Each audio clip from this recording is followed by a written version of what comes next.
Eksema cildimizde cildin formunu bozan, normal görüntüsünde farklı bir kurgu, keratinize yapılar oluşturan bir rahatsızlık kaşıntıyla, kabarık cilt formuyla veya kızarık cilt formuyla görünebilir. Sulu veya kuru olabilir, bir sürü modelleri olabilir. Ama biz RTM sisteminde eksemalı tarif etmekten ziyade niçin olduğuyla alakalı süreci tespit edip ona yönelik hareket etmemiz gerekiyor. Çünkü biz hastalıklara yaklaşırken RTM modelinde kaynak neden sonuç ilişkisinde. Burada bir sonuçta eksema dediğimiz bir sonuç var. Ciltte bir bozulma var.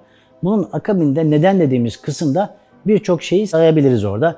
Hücre yapılarındaki bozulmalar, işte orada bazı maddelerin birikimi falan birçok şey olabilir. Ama kaynağa geldiğimizde kaynakta aslında iki tane olayı görüyoruz burada biz. Bir tanesi savunma sisteminin davranış olarak cilt hücrelerine karşı yaptığı bir reaksiyon var. Oradaki bir düzensizlik var. İkinci, belki de o savunma sistemini buna sevk eden bir işletim modelindeki bir değişiklik var.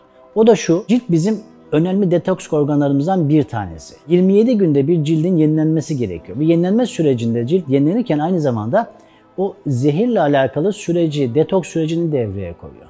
Eğer vücutta toksin yükün, zehir yükünün arttığı bir süreç devreye girdiyse, işte karaciğer, böbrek, akciğer gibi organlar bunlarla alakalı faaliyeti yapmakta zorlanıyorsa, parantez içinde halk arasında mesela cilt problemleri karaciğerle bağlantı kurulur. Eski bazı eserlerde de bu bağlantı kurulur.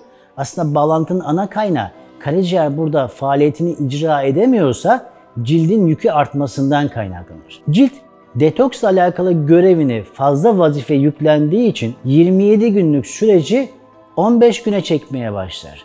Çünkü bir an önce o zehiri atması gerekir ve vücutta bölgeler belirler. O bölgelerde artık yeni yazılımlar devreye girer.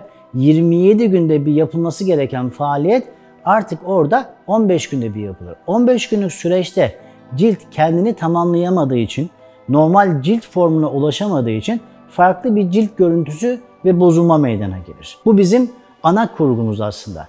Burada toksik yükü arttıran neler varsa, karaciğer olabilir, akciğer olabilir, onların çözüldüğünde zaten cilt normal eski işletim sistemine dönüş yaparak yenilenme sürecini 27 güne çekecektir ve geriye çekilecektir.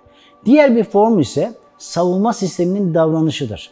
Zaman içinde ciltte travmalar, işte yanlış uygulamalar, bazı değişik bakım kremlerinden tutun da ilaç kullanımlarına kadar bazı uygulamalarda veya hanımlarda kozmetikle beraber deterjanlarla alakalı süreçte orada bozulmalar meydana gelir. Oradaki cilt formu, normal bir cilt formu, yenilenme süreci de kendine göre dizayn edilmiştir. Fakat o darbelere, toksiteye maruz kalan cilt bölgeleri artık normal ciltliğin dışına çıkarak savunma sisteminin orada farklı bir şey var diye bir algı oluşturmasına sebebiyet verir. Ve savunma sistemi ekstra o bölgelerle uğraşmak zorunda kalır. Orada bir reaksiyonun başlamasıdır.